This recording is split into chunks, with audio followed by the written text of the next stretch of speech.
Welcome back to Movies TV Mad. You can follow me on Twitter at Movies TV Mad.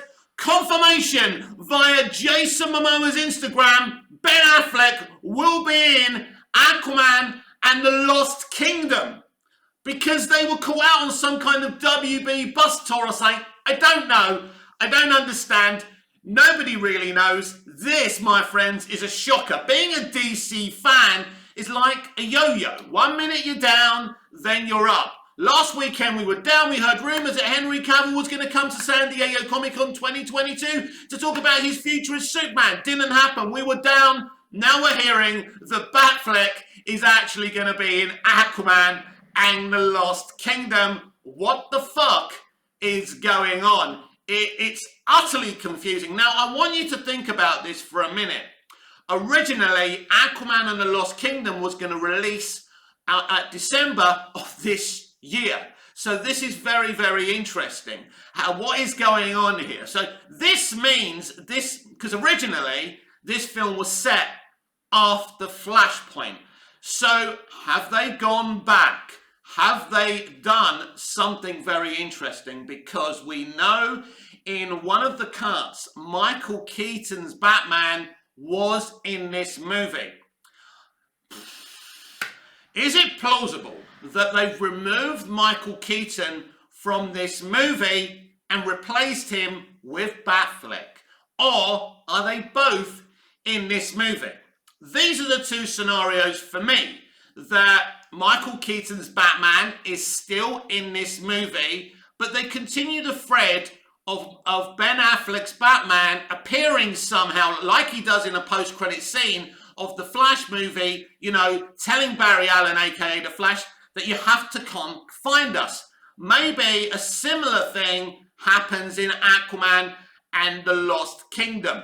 Something I'm not aware of. I was aware that Michael Keaton was in the Aquaman movie. I was not aware that Affleck had anything to do with this movie. So that's one scenario.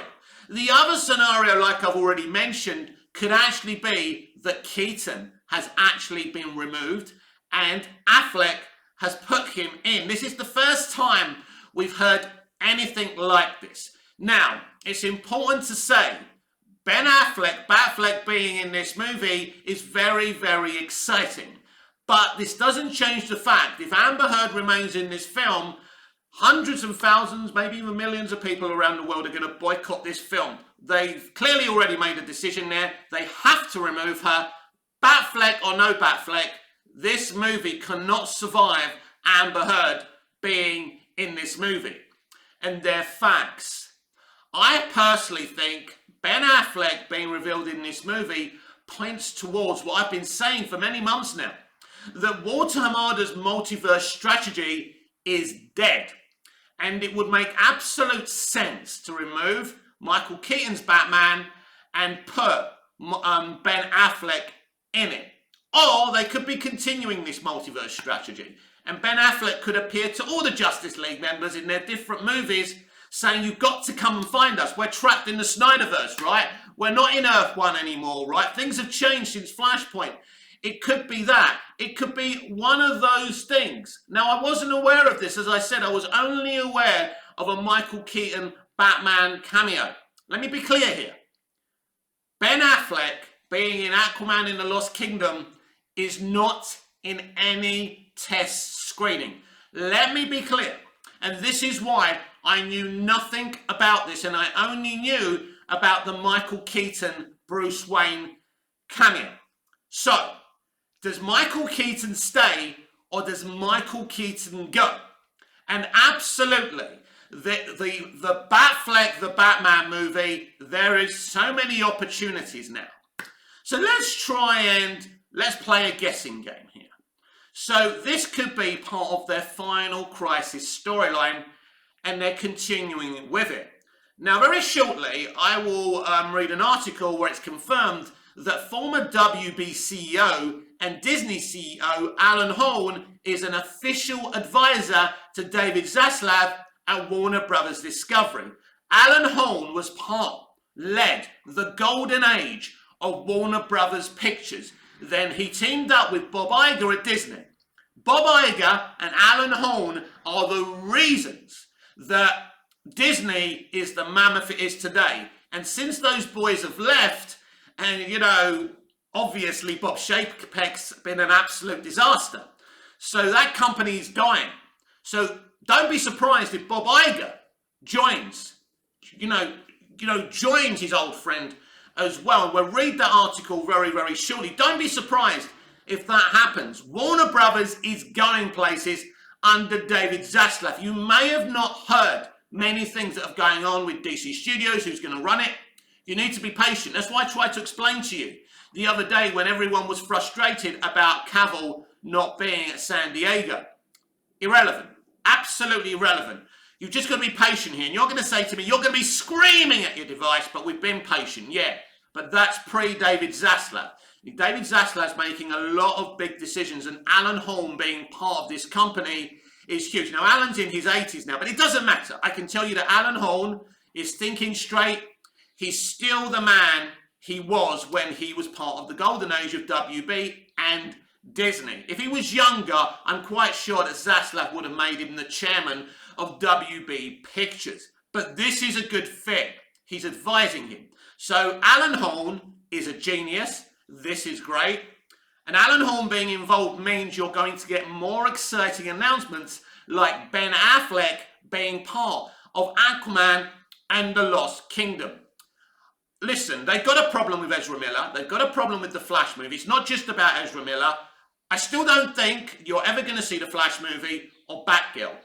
And I believe they are going down a different direction. Now, I could be absolutely wrong about this. They could be doing the whole, the crisis, the final crisis thing, and Batfleck turns up to kind of warn Jason Momoa's Aquaman like he did to Ezra Miller's The Flash. And they could actually be continuing this thing that Walter Hamada started.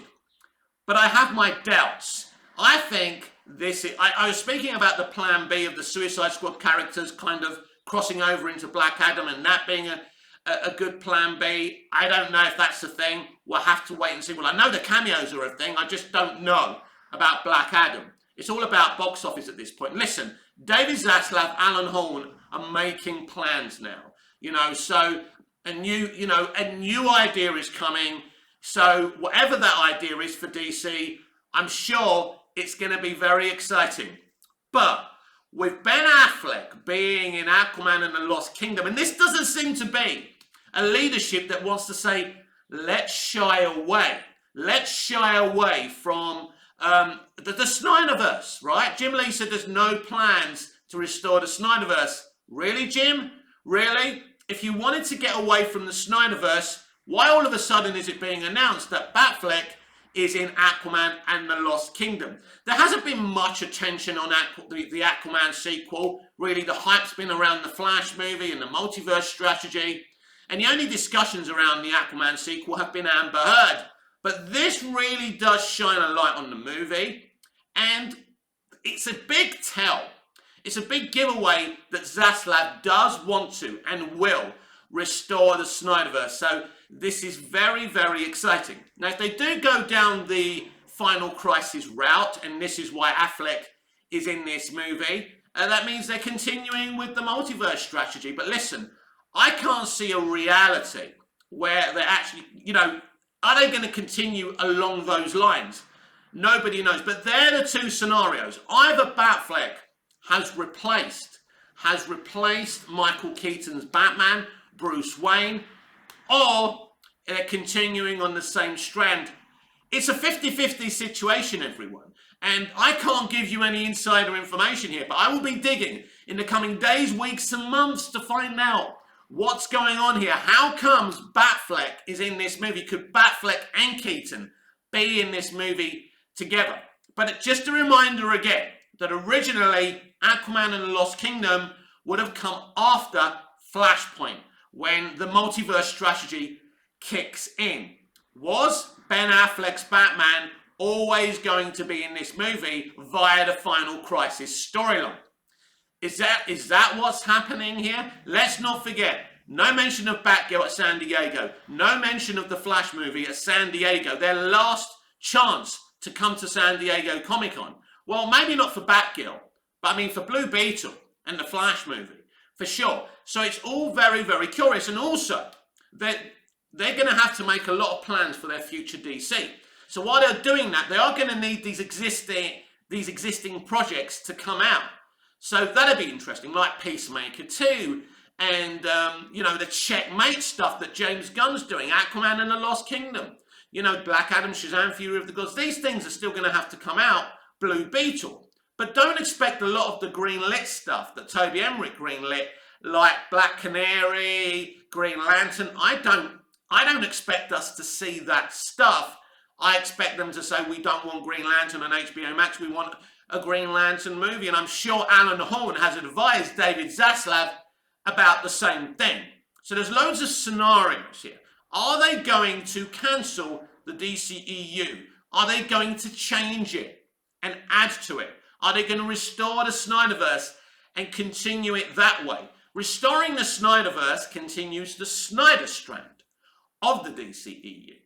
And let's be clear, the DCEU was a great franchise. The Snyderverse was a great franchise. Man of Steel, BVS, even that Suicide Squad movie, Wonder Woman, Zack Snyder's Justice League, Aquaman, all epic movies connected to the Snyderverse, not all directed by Zack, but had some connection to the Snyderverse, right? It was from Shazam, which is a really good, solid family movie, that things got a bit cheaper. And then after Shazam, things went downhill with Birds of Prey and Wonder Woman 84. Zack Snyder's films may have not made huge profits, but Zack Snyder was not involved in any flops. Man of Steel, solid box office. Not great, but solid box office. BVS, solid box office for what it cost. It cost a lot. The Suicide Squad movie, good box office. Wonder Woman, the first one, great box office, beautifully received. Zack Snyder's Justice League, beautifully received. Aquaman, beautifully received $1 billion. So the Snyderverse connected movies did very well, thank you very much. And I think if WB weren't so reactive, things would have got good. Because the MCU in its first 4 or 5 movies prior to Avengers Assemble were only doing solid box office as well. So if they just trusted Snyder and allowed the reactions to go over their heads, things probably would have been okay.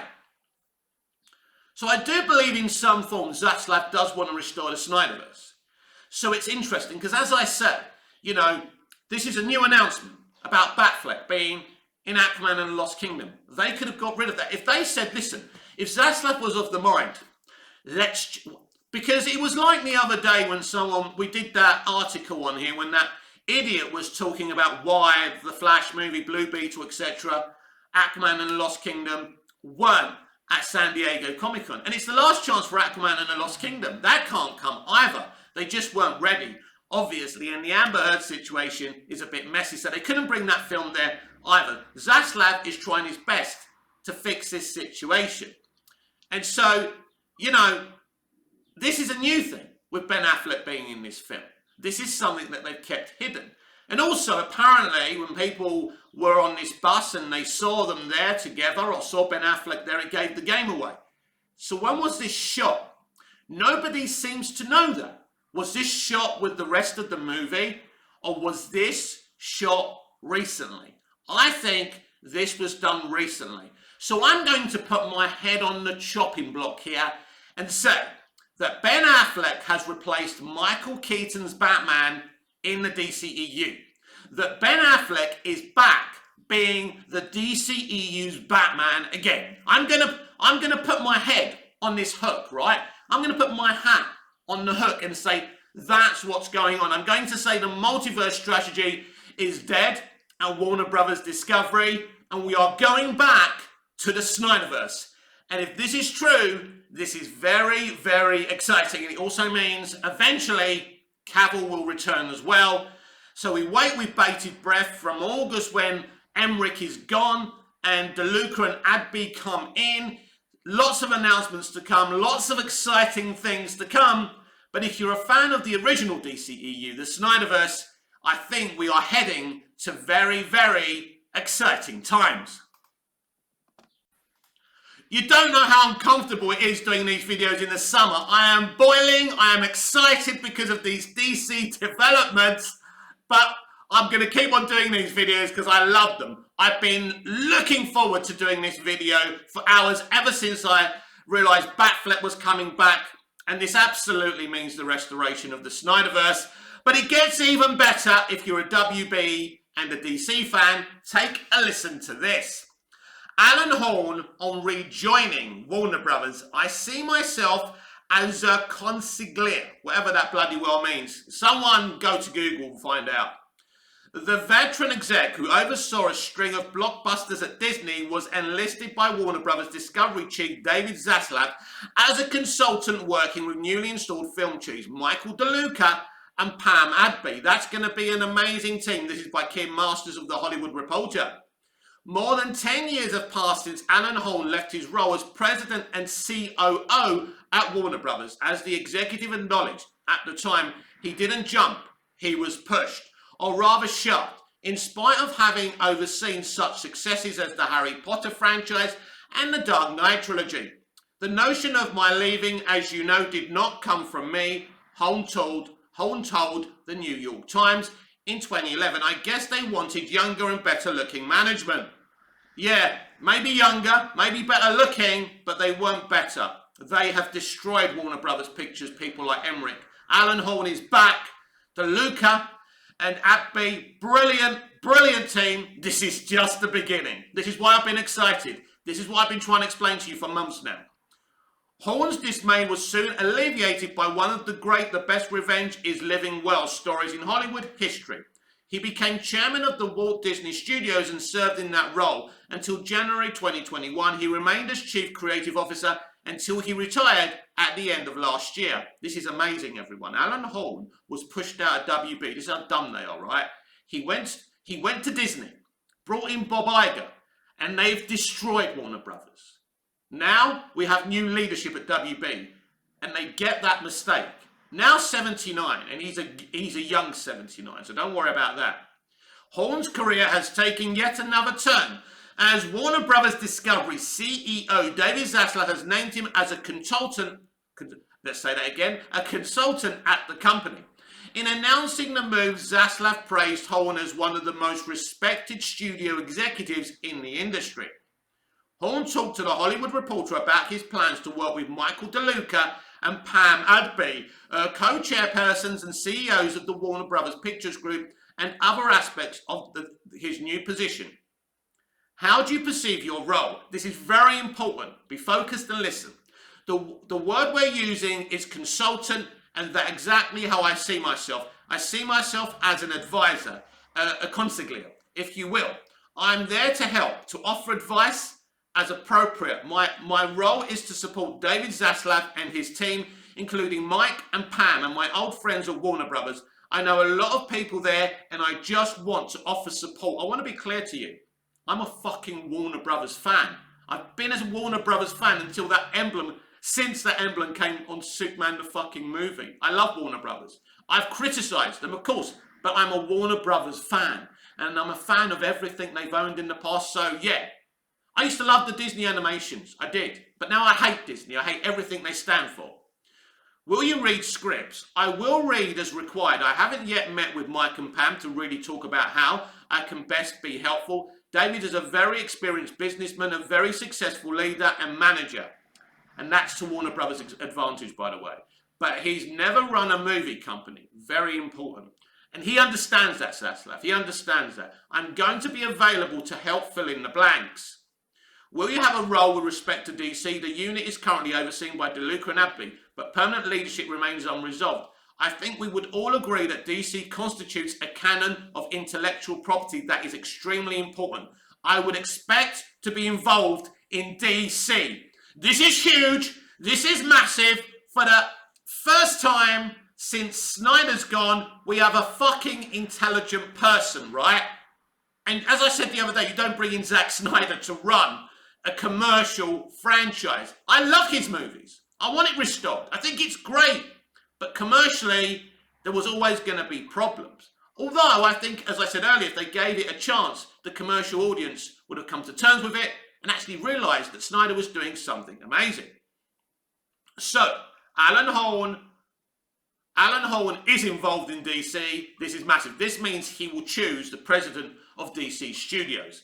I do expect him to bring on Bob Iger. You know, these guys are old now, but they've got their minds, and that's all they need. Will you have a role in greenlighting projects? I would be an advisor to the green light process. This is just pivotal. My understanding is that David has the final word. My role will be to contribute to the thinking. I really am trying to stay in a lane as an advisor consultant and offer my experience and my opinion about things. But let's be clear here. His opinion will be absolutely key. If he says go, it's go. If he says no, it's no. I want you to understand this. Many projects are being cancelled because of this advice. He hasn't spoken to Pam, right? Or the other guy, is it David DeLuca or whoever, Mike DeLuca, right? Because they don't officially take over until Emmerich goes in August. Very shortly. Things are going to start happening and moving, including greenlighting things. But it's going to be their decision, David and Mike and Pam, how they decide to work it out. Basically, that he's there. If he says something, they're going to listen to it. He's not in charge officially, but it's his brain and his mind. He's so important. And he really did lead the golden age of Warner Brothers and Disney. What about other areas? You're very familiar with Warner's. It's true, David is responsible for all things Warner Brothers, but it's true that I spent 12 years there to the extent that I can contribute to the thinking, of course. I will, whatever the subject. But the intention going in is to focus on the production of theatrical motion pictures for traditional theatrical release and streaming. The company has a big commitment to motion picture production. This is very important. Did you and Zaslav talk about Windows? I believe in the traditional theatrical experience, and I also know that streaming is here to stay. It's a new normal. I think these are all still decisions in progress for every studio. They have to decide the balance. That will be David's decision. He is the CEO of the commanding general. Now, this is very important because we've already seen one DC streaming show cancelled, and I do believe that Zaslav favours the theatrical system and actually understands there's money there. But he understands there's money in streaming as well. But he doesn't want to flood HBO Max with motion pictures. Motion pictures, good motion pictures, especially in the DC universe and other universes, and standalone movies should be going in the theatre, in the movie theatre, and that's quite right too, and I think that's where their focus is going to be, and that's good news. I think that's really cool news. How much time will you spend on this job? I've been really unplugged for 7 full months now in retirement. I'm hoping this arrangement will give me a kind of a revived balance in life. This is a kind of a half-time thing. I need to be with my family also. I'm working hard to define this in a way that is acceptable to David Zaslav and acceptable to me as well. The words we used are helping in transition because he is making the transition from highly experienced manager to the world of theatrical motion pictures. That's where I spent many decades. Hopefully, I can be useful. We're taking it slow. Not too slow, I hope. Will you be going into the office? I have a continued concern about COVID, and David has graciously said no problem. Work from home for a month or two, see how it goes. There's no pressure. I'm being careful about being around people. I haven't gotten COVID yet. My wife has not gotten COVID. It's just COVID, or I would take an office there immediately. My assistant is going to take an office there right away, but he's a much younger man, and this is important. Now, his assistant will be going there. This is the age of technology. Alan Horn doesn't need to be in the offices, and his assistant's going to be there. He's playing a very big fucking role. Whatever he says goes, and I'm assuming he's grooming this assistant to replace him as well. This is very interesting, and this is very exciting. Have you been back to the lot? I was there a couple of weeks ago, and I saw old friends, former studio chief Toby Emmerich. He's no friend of yours, mate. President of Production and Development of Warner Brothers Pictures, Courtney Valentia, Business Affairs Chief Steve Spire. I said hello to the guards at the gate and the guard in the main studio building. It was pleasantly nostalgic to say hello again. Did you have anything to do with the return of Spire? Spire had departed his position in 2020, but returned in June. Very interesting. David asked me about Steve. I think Bob Daly said something to Zaslav. Steve is a good friend and a superb executive. Did you speak to your former colleagues at Disney about this role? I wanted to give them a heads up. Bob Iger already knew. I called Bob Chapek, then Alan Bergman. Then I reached out to the heads of each of the studios and got most of them. I wanted each of them to hear it from me. I was very gratified and pleased by their lovely response. Wow. Wow. Wow. Woo! I'm a very fucking happy DC fan. I'm a very fucking happy WB fan. No, I'm not going to stick my fingers up. I don't want this channel hurt or anything. I don't know. I think I'm allowed to stick my fingers up. Oh, sod you, Disney. This is really, really exciting, everyone. Good things are coming. I told you. Good things are coming. The Snyderverse will be fucking restored. Affleck is going to be in Aquaman in the Lost Kingdom. It looks like the multiverse strategy is dead in the water. I could be wrong, but clearly this would solve a problem if you restore the Snyderverse and you kind of don't release the Flash movie, because it's problematic now for many, many reasons, not just because of Ezra Miller, and I said that many, many times. Alan Horn will be advising them about, he's probably already advised them about the Flash movie and the multiverse strategy, and probably its many problems. They've definitely discussed Superman. Alan Horn is important because he's old school. Now, I'm not saying, you know, I'm not going to try and say, oh, there's not going to be inclusion and representation, and there should be. But they're going to focus on the storytelling and the entertainment element. We are very lucky to have these people. As he mentioned, streaming is here to stay. He understands. He's old, but he understands the new way of doing things. So Alan Horn may be 79 years old, but Jesus Christ, he's a genius. He was part of one of the best periods in Warner Brothers Pictures history. We saw what he did with Iger, buying up Lucasfilm, buying up, Marvel Studios.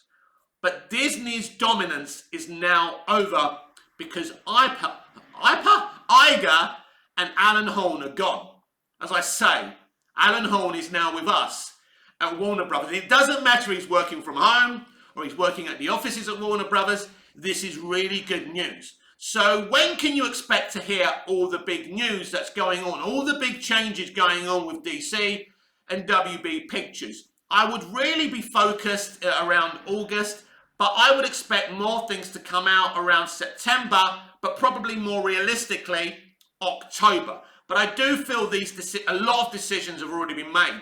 Alan Horn obviously was the one who told him to cancel Wonder Twins, and he's probably told him to get his foot and put it around J.J. Abrams' backside and boot him out the company. A non-exclusive deal for that money is ridiculous, and Toby Emmerich dropped the ball there yet again. So what are they planning for DC? As I say, at the moment it's a structure of trying to make money out of these projects, these DC projects. Black Adam, Shazam! Fury of the Gods, Aquaman and the Lost Kingdom, Blue Beetle. Now, for me, these four, obviously we know Shazam! Fury of the Gods, Black Adam definitely coming out. There was never a doubt, as far as I'm concerned, about Aquaman and the Lost Kingdom. But nobody ever thought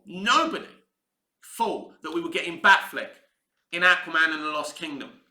So this is interesting. What is going on? And don't forget, the big clarification we've been waiting for is on the Flash movie and Batgirl. Batgirl still doesn't, I'm being repetitive again, but Batgirl still doesn't have a release date. Its connection to the Flash movie is the reason why it is, and that's why I believe it's not looking good for the multiverse strategy. What will they do? Will they reshoot Batgirl so it has nothing to do with Keaton and nothing to do with the Flash movie? That could be a situation, because from what I'm hearing about Batgirl, it's a damn good movie. So I'll repeat again, I had no idea. No, I don't know everything that's going on, and I would never say I did. I knew about, why I knew about Michael Keaton being in Aquaman and the Lost Kingdom, but I never, ever had any clue that Batfleck was going to be in this movie. For me, this is a new thing, and it proves we are going a new direction. So either they're just bringing Batfleck back just to try and bring some confidence to the DCEU until they start again, right? It's that.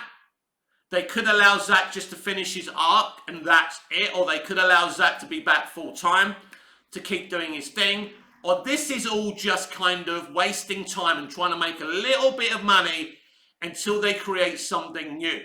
I think it would be great for Snyder to finish his arc. I believe Alan Horn wants to create something new. He confirmed he's going to be giving advice about DC. He knows how huge DC is.